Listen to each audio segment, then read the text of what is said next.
The Progress Singapore Party argues that it supports free trade agreements, but it continues to allege that CECA allows Indian nationals unfettered access into Singapore.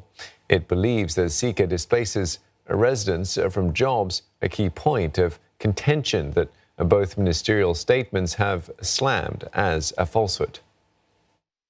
Article 9.5, Clause 2 under the heading of professionals states that each party shall grant temporary entry and stay for up to a year.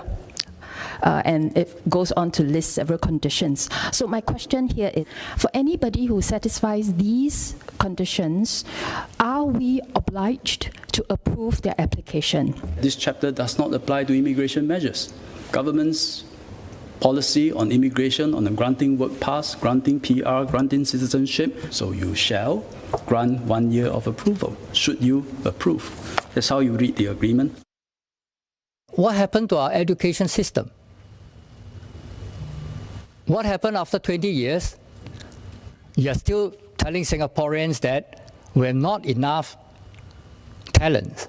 Today, we are actually training up 4 times more what we used to be training from before. With every single policy, we can always do better. And that's something that I've acknowledged. But the point is this, we are not that far worse off.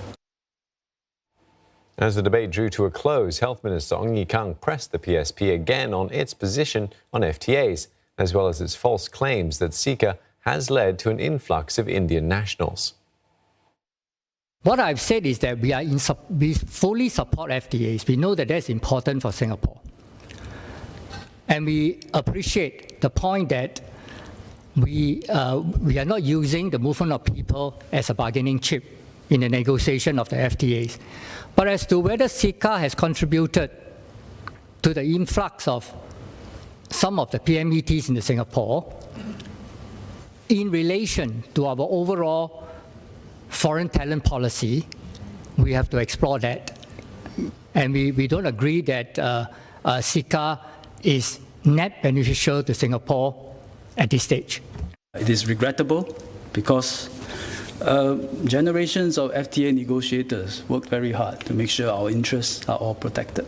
And this is not a backdoor. This is not an avenue for any professionals from any country to enter Singapore with a free hand and unfettered. But I take it that this is PSP's position, notwithstanding hearing all our explanation. It is most regrettable, but we will have to accept how they feel.